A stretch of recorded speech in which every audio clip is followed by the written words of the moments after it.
벌써 이 고린도후서라는 긴 편지가 마무리되는 단계 가운데 이르렀습니다. 여기 보시면은 이 사도 바울이요, 이 고린도 교회의 교인들을 향한 자신의 마음을 보여주고 있는 것을 볼 수가 있습니다. 그런데요, 그 마음을 들여다보시면요, 이 마음이요, 사람의 마음이 아니라 놀랍게도 그의 마음과 그의 태도와 그의 언어 전체를 통하여서 이 삼위 하나님의 마음과 그분의 심정을 온전히 드러내고 있습니다.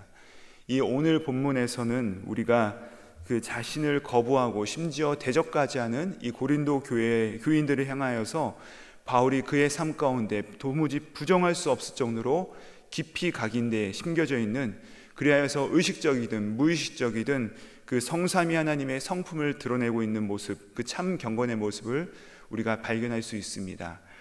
우리 그리스도인들의 삶은요, 자신을 드러내는 삶이 아니라 우리 하나님을 드러낼 수 있도록 그분을 반영할 수 있는 삶을 위하여서 부르심을 받았습니다. 오늘 이 바울의 마음에서 이 하나님의 아버지의 마음을 함께 품으실 수 있는 저와 여러분이 되기를 주님의 이름으로 축복드립니다.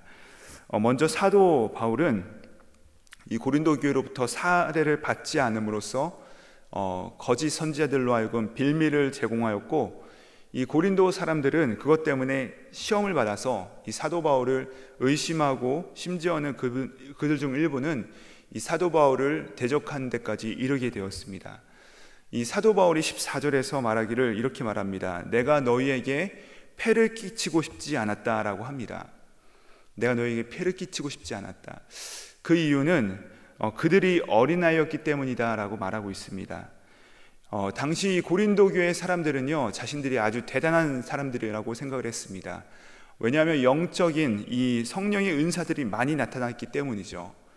거기다 또 심지어 교회가 이 대도시에 위치하고 있어가지고 절대적으로 이 재정적에 있어서 넉넉하였습니다. 그렇기 때문에 자신들을 큰 교회, 아주 건강한 공동체라고 생각을 했던 것입니다. 그러나 이 성령의 은사와 성령의 열매가 맺어타는 것은 전혀 다른 문제이고, 이 재정의 넉넉함과 신앙의 성숙함은 전혀 다른 문제입니다. 오늘 사도 바울은 이들을 향해서 얘기하기를 부모가 어린아이에게 도움을 요청하지 않듯이 내가 어린아이인 너희에게 요청하지 않는다라고 얘기를 합니다. 이 고린도 사람들은 아직 영적으로 어린아이이므로 그들에게 아무런 사례도 받지도 않았다라고 얘기하고, 오히려 마게도냐로부터 온 그 힘들고 어려운 교회가 십시일반 모은 그 사례를 가지고서 그가 사역을 했습니다.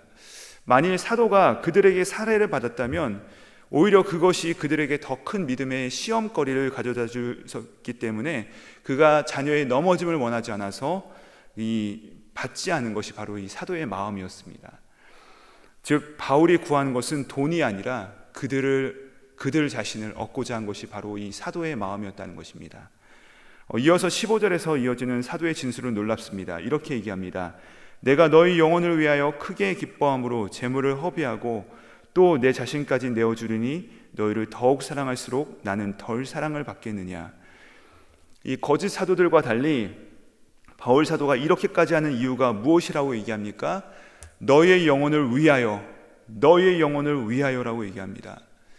언제나 이 고린도 사람들의 돈 주머니가 아니라 그들의 영혼을 위하고 그들의 영혼을 생각한 것입니다. 이 바울 사도가 그토록 고생하고 환난을 당하면서 오해를 받으면서도 지금까지도 그렇게 대우를 받지 못하면서도 이 편지를 쓰고 또 방문하고 그들을 향한 수고를 포기하지 않는 이유가 무엇이라고 합니까? 바로 그들의 영혼을 위하기 때문이라는 것이죠. 사도는 그들의 영혼을 위하여 크게 기뻐함으로 재물을 허비하고 또 자신을 내어준다라고 얘기를 합니다. 왜요? 그들을 사랑하기 때문입니다. 어떤 사랑입니까? 바로 하나님 아버지의 사랑입니다. 사랑의 특징이 무엇이냐면은 바로 내어주는 것입니다. 허비하는 것입니다.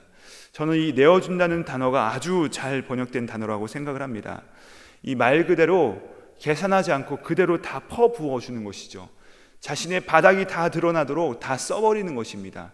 다 드러내는 것입니다. 소진하고 자신을 다 쏟아부었습니다. 바울은 이 빌립보서와 디모데후서에서도 자신의 삶을 전제와 같이 부어진 삶이라고 말을 하는데, 그것은 바로 자신을 온전히 드러내고 있는 말입니다. 이 전제라는 말은요, 이 구약 시대에서 포도주를 이 하나님의 제단 위에 붓는 제사인데, 이 포도주는 피를 상징하고 그 피는 물론 이 그리스도의 보혈, 십자가에서 남겨주신 우리 가운데 흘려주신 그 보혈을 의미하고 있는 것입니다. 사도는 자신의 삶과 죽음을 그리스도께서 보혈을 흘렸듯이 남김없이 교회를 위하여 다 쏟아버리겠다라고 고백을 하는 것입니다.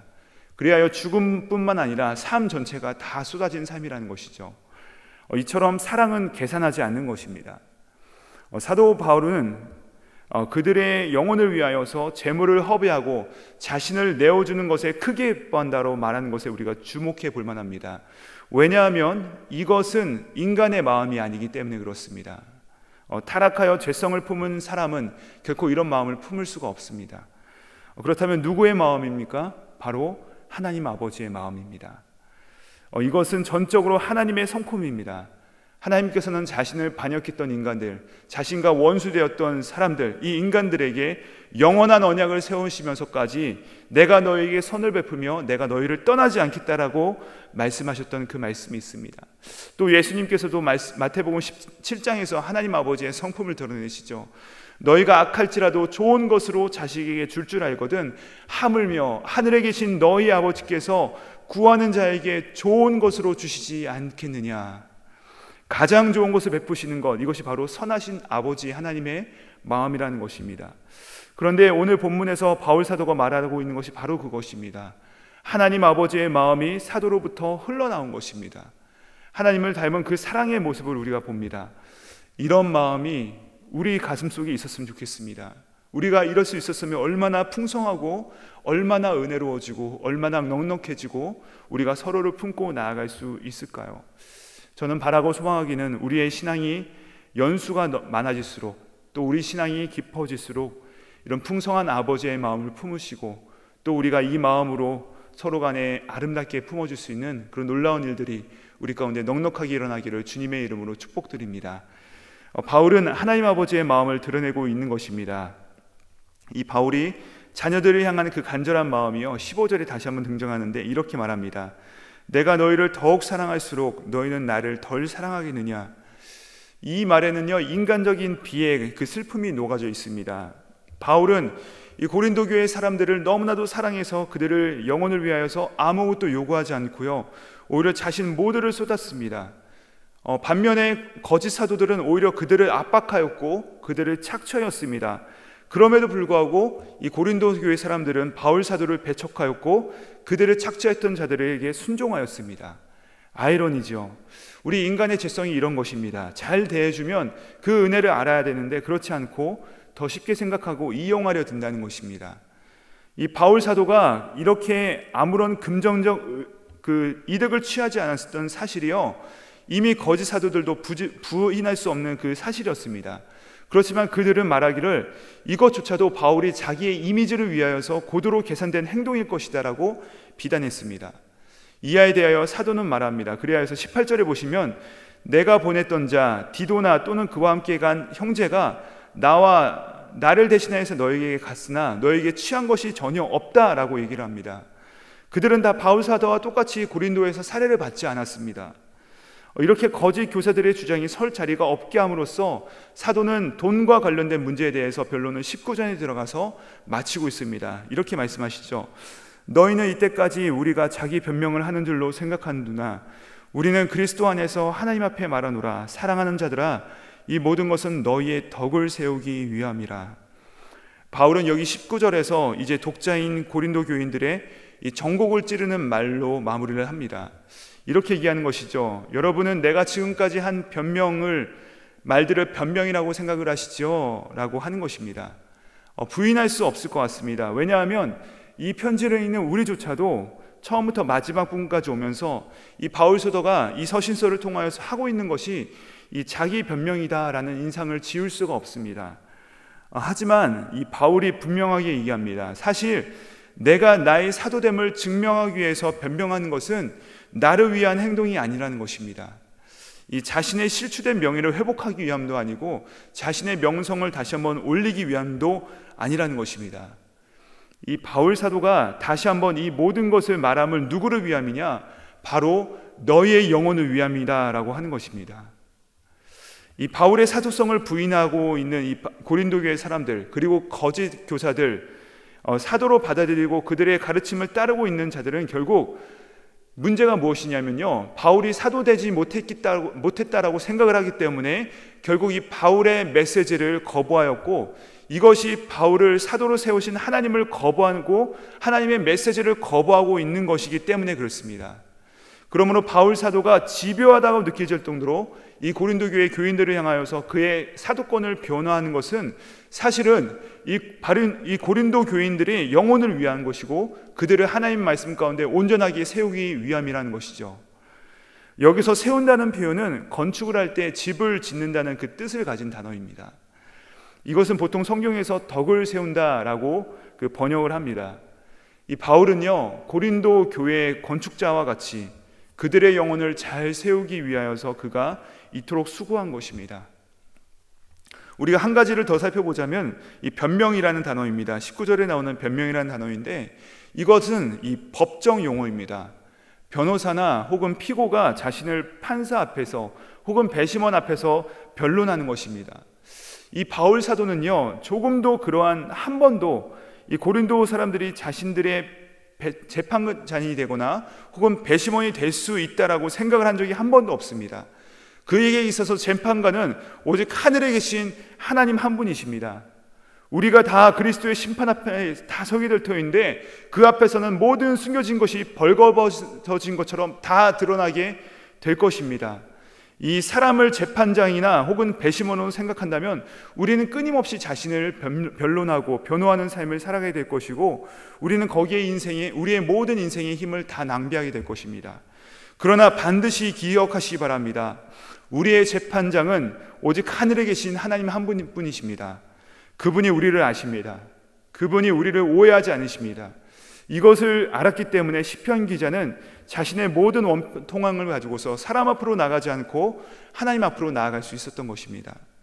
이 바울은 고린도 교인들을 재판관이나 배심원으로 생각하지 않고 그들을 자녀와 같이 여겼기 때문에 지금처럼 이토록 끊임없이 끈질기게 자신의 사도됨을 증거한 것입니다.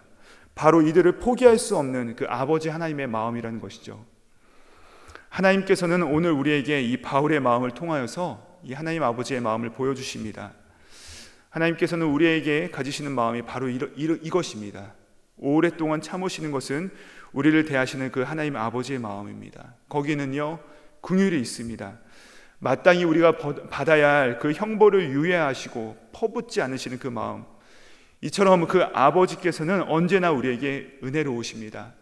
마땅히 자격이 없음에도 불구하고 우리에게 과분하게도 넘치는 사랑을 계속해서 부어주고 계시고, 우리로부터 끊임없이 거절을 당하시고 멸시를 당하시지만 그것을 끝까지 인내하시고 참으시고 용납하십니다. 아니, 견디십니다. 오래 참으심과 긍휼과 은혜를 우리를 향해서 거두지 않으신다는 것이죠. 이런 하나님 아버지를 만난 사람들은요, 결국에 이 바울과 같이 하나님 아버지를 닮아가게 되어 있습니다.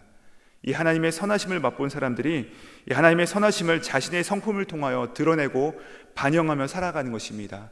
서서히 그렇게 되어가는 것입니다. 이것이 바로 성화인 것이죠. 하나님의 은혜를 더 많이 경험하고 맛보고 알아갈수록 느낄수록 우리는 더 은혜로운 사람이 되어가는 것입니다. 사랑하는 성도님들, 하나님께서 오늘 하루를 우리 가운데 허락하셨을 때 오늘 하루가 바로 그런 시간들로서 우리 가운데 채워지게 해달라고 간절히 기도하시며 나아가시는 은혜가 있기를 간절히 소망합니다. 그래서 사도가 보여준 것처럼 정말로 당하고 거절받고 조롱받고 비난을 받으나 여전히 그들을 향하여서 오래 참고 그 긍휼의 마음과 은혜를 가지고서 하나님의 열심으로 나아갔던 이 모습처럼 하나님께서는 우리를 그 자리로 초청하십니다. 이것이 바로 우리 신자들이 품어야 될 우리의 소명이라는 것이죠. 하나님께서 우리 가운데 동일한 그 일생을 허락하셨습니다. 이 일생 가운데서 우리가 이 하나님의 소명을 기억하시고 하나님을 닮아가심으로 정말로 많은 영혼들을 품으셔서 그 하나님의 사랑을 보여주시고 또 하나님께로 인도하시는 저와 여러분이 되시기를 주님의 이름으로 축복드립니다. 기도하시겠습니다. 하나님 아버지, 감사합니다. 우리와 같이 보잘것없는 질그릇 같은 인생들을 품으시고 또 우리 안에 정말로 세상과는 바꿀 수 없는 보물을 허락하셔서 이제는 우리 가운데 참된 그 가치 가운데 그 보물을 닮아갈 수 있도록 인도하심을 감사합니다. 주님, 우리가 삶을 살아갈 때 자꾸만 세상을 닮아가려는 모습들이 여전히 우리 안에 있고 하나님의 그 인자하심을 거절할 때가 너무나도 많습니다. 그러나 주님, 오늘 이 바울의 모습을 통하여서 우리가 닮아가야 될 참 모습을 보여주심을 감사드립니다.